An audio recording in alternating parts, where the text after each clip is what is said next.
Bihar board examination जो होने वाली है उसके लिए ये वीडियो है, जिसमें 15 नंबर का सवाल का हल बताएंगे, जिसमें चैप्टर 10 का जो है वर्ग दशम का जो है वो चैप्टर 11.1 का जो रचना है उसके बारे में हम लोग जानते हैं। तो जिसमें प्रश्न नंबर 2 में दिया गया है कि त्रिभुज जो है बनाना है, उसमें कहता है एक 4 सेंटीमीटर की भुजा, एक 5, एक 6 की होनी चाहिए, और इसी के समरूप जो है एक अन्य त्रिभुज का निर्माण बनाना है, जिसकी संगत भुजा का जो अनुपात होंगे वो 2/3 होंगे।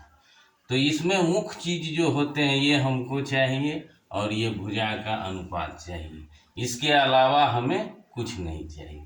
तो त्रिभुज का जब समरूप कहता है करने के लिए, तो सीधी सी बात है, एक त्रिभुज हमको जो है प्रश्न में दिया ही रहता है, और उस त्रिभुज को पहले हम लोग ड्रॉ करेंगे, ये कच्चा वर्क करेंगे।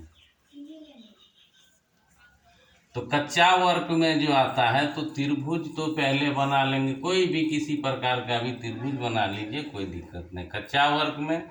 अब है ये त्रिभुज तो बन गया लेकिन बनाने के बाद उसके बाद नामकरण करना है, तो नाम कुछ भी दे सकते हैं, ABCD आपकी जो इच्छा है, कारण कि यहाँ पे त्रिभुज के नाम अगर दिए रहेंगे तो उस अनुरूप त्रिभुज बनाना है। अगर नाम नहीं दिया है तो कोई भी नाम लेकर के हम लोग बना सकते हैं। अब इसमें से किसी एक भुजा को क्रम अनुसार रख दें, कोई दिक्कत नहीं है। अगर यहाँ 6 सेंटीमीटर, यहाँ 5 सेंटीमीटर, यहाँ 4 सेंटीमीटर, ये कोई ज़रूरी नहीं कि यहाँ कुछ भी ले सकते हैं, 5 को भी रख सकते हैं, 4 को।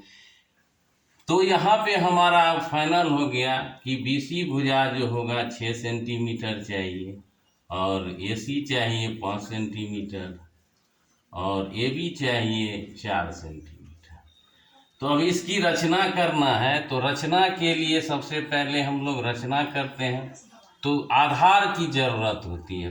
कोई भी रचना में सबसे पहले आधार का होना जरूरी होता है। तो आधार हम लोग पहले खींचते हैं, ये किरण खींचते हैं। ये जो है क्या है, कोई नाम हम B से शुरू कर रहे हैं आधार में, तो ये तो B होगा ही, लेकिन इसको X मानेंगे। तो पहली बार जो हम लोग को करना है, तो ये आधार के अनुरूप अगर B है पहला बिंदु, उसके बाद जो है किरण होगा BX, कुछ भी नाम रख सकते हैं, कोई दिक्कत। पहला काम BX। अब है BX जो है, इस पर हमें BC बराबर जो है, जितना यहाँ कच्चा वर्क में दिया हुआ है 6 सेंटीमीटर, तो चाप भर करके इंची पे माप करके उसको क्या करेंगे, काटेंगे। मान के चलिए यहाँ आया, तो ये हमारा 6 cm हो गया, और ये BC आधार मेरा तैयार हो गया। अब देखिए यहाँ पर और यहाँ पर 2 बिंदु हमें प्राप्त हैं, और यहाँ करके यहाँ से यहाँ तक की जो भुजा की लंबाई है वो दिया हुआ, और यहाँ से यहाँ तक भुजा की लंबाई भी हमें प्राप्त है। अब जो है B को केंद्र मानकर BA या AB, BA बराबर जो है 4 सेंटीमीटर चाप काट लेंगे, ऐसे कटेगा। उसके बाद AC बराबर जो है 5 सेंटीमीटर का चाप काट लेंगे। तो इसको कहीं ना कहीं प्रतिच्छेद करेगा, अगर नहीं करता है तो फिर प्रॉब्लम है। तो ये जो कटान बिंदु होगा, तो त्रिभुज का 2 बिंदु हमको पहले प्राप्त हो गया, अब ये कटान बिंदु जो मिला ये हमारा ये हो। अब जो है इसको क्या करना है, मिला देना है, मिला दिए। इस तरह से हमको ये त्रिभुज प्राप्त हो चुका है, नामकरण कर दिए। तो इसके मिलान के अनुरूप जो है ये काम हम कर लिए। अब हमको क्या करना है कि अन्य त्रिभुज का जो है रचना करना है, जो 2/3 गुनी है। अब ये प्रश्नानुसार ये काम करते हैं, ये जब भी होगा प्रश्नानुसार त्रिभुज बनेगा। त्रिभुज जब भी बनाएंगे प्रश्न के अनुसार बनाएंगे। अब जो है इसमें जो है रचना में क्या करना है, ये तो हो गया दिया हुआ, ये रहेगा, ये इतना वर्क दिया हुआ से हुआ है। अब रचना में क्या करेंगे, आधार का जो प्रथम बिंदु है, आधार का प्रथम बिंदु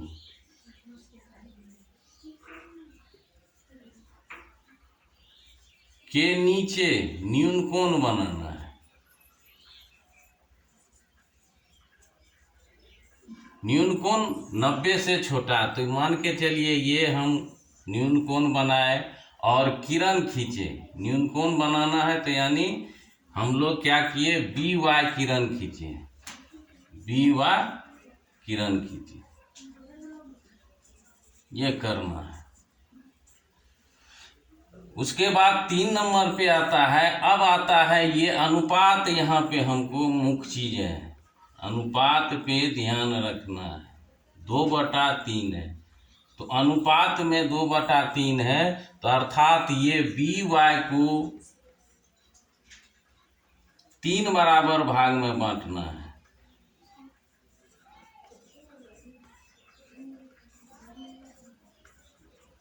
तीन बराबर भाग में बांटना है। अब ये है कि ये बराबर भाग जो है हमेशा भिन्न का बड़ा अंक होना चाहिए, भिन्न का बड़ा अंक ही लेते हैं। ये अनिवार्य रूप से ध्यान रखिएगा, यहीं पे समस्या होती है। अनिवार्य अगर 2 और 3 है, अगर 4/5 रहेगा मान के चलिए, तो ये 5 है तो ये बराबर भाग बनेंगे, हमेशा ध्यान रखना। अगर 7/5 है तो ये 7 बराबर भाग बनेंगे।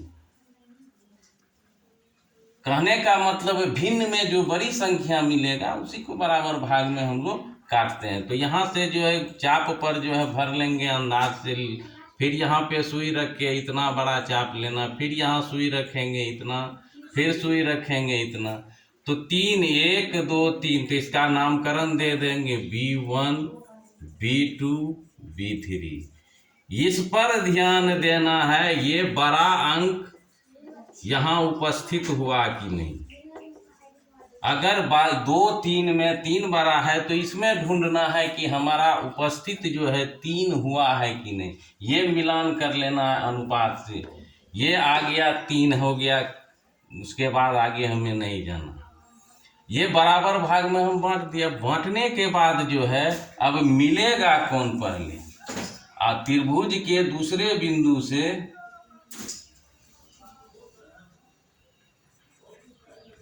त्रिभुज के आधार के दूसरे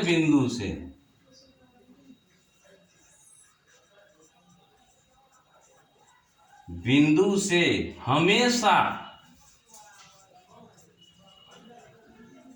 हर को मिलाते हैं। ये याद रखिएगा, हमेशा यहाँ मिलेगा दोनों, 2 भी मिलेगा और 3 भी मिलेगा, मिलाना दोनों को है। इस त्रिभुज से ये अनुपात के रूप में मिलेगा दोनों ही, परंतु हमें हर को मिलानी है। तो हर मिलेगा तो 3 और हर दोनों को इंची की सहायता से क्या करेंगे, मिला देंगे। हर हमारा यहाँ 3 है, मिला दिए। अब बच गया 2 को मिलानी है, तो 2 और ये 3 है, ये जो होगा हमेशा समांतर ही खींचेंगे। ये अब जितना कोण पे ये आ रहा है, चांद की सहायता से माप लेंगे, यहाँ पे बिठाएंगे तो हमारा मान के चलिए ये समांतर आएगा। तो ये कोण माप लेंगे, जितना ये कोण होगा चांद की सहायता से, चांद यहाँ पे रख करके और इसको, तो ये और ये समांतर हमने खींच दिया। उसके बाद जो है फिर जो है ये हमारा कटिंग बिंदु जहाँ पे टच होता है, ये अगर C है हमारा, तो ये हमारा C' हो जाएगा। तो मिलेगा दोनों, ध्यान रखना है। सबसे पहले हर को मिलाएंगे, हर मिलाने के बाद उसी के समांतर ये जो है 2 अंदर आएगा तो अंदर जाएंगे, अगर इससे बाहर आता है तो बाहर देंगे। तो ये ही होता है समांतर जो है अंदर या बाहर, लेकिन यहाँ हमको अंदर आ रहा है क्योंकि ये बड़ा है, हर बड़ा है तो अंदर जाएगा, हर छोटा है तो इसके बाहर जाएगा। अब इस फिर जो है ये कोण को माप लेंगे चांद की सहायता से, फिर यहाँ पे रखेंगे और इसके समांतर हमको खींच देना है। तो यहाँ पे हमको ये है तो ये ए डैश होगा। तो इस तरह से ये हमारा त्रिभुज जो है बन के रेडी हो गया। अब रचना के चरण आप जैसे जैसे काम करते जाते हैं वैसे वैसे लिखते जाना है। तो मुख्य रूप से इसमें यही ध्यान रखना है, कथनानुसार हमें त्रिभुज का निर्माण कर लेना है, नीचे में न्यूनकोण बना देना है, उसके बाद अनुपात को देखना है, अनुपात में जो बड़े अंक हमें मिलेंगे उतने भाग में विभाजित कर देंगे। उसके बाद मिलाने की बारी जब आएगी जो बड़ा अंक रहेगा उसको मिला देंगे और उसी के समांतर या तो इधर आएंगे, इधर तो अंत बिंदु हो गया तो अंदर ही जाएगा, क्योंकि 2 छोटे हैं 3 बड़े हैं तो 2 पहले आए। इस तरह से मिलान करेंगे, समांतर ये कोण है, फिर जो है इस तरह से जो है ये 2 त्रिभुज बन गया हमको। एक ये ABC पहले और दूसरा ये BA डैश और C डैश, ये त्रिभुज हमको समरूप मिल गया, ये और ये समांतर है। इस तरह से हम लोग जो है रचना बना सकते हैं। सभी के लिए है ये नियम, सब पे लागू होगा। मुख्य रूप से ये चीज़ ध्यान रखना है। उसके बाद मेरा YouTube चैनल है, अगर आगे और वीडियो तो देख सकते हैं इस पे AKMS real math, YouTube search bar में सर्च करें। धन्यवाद।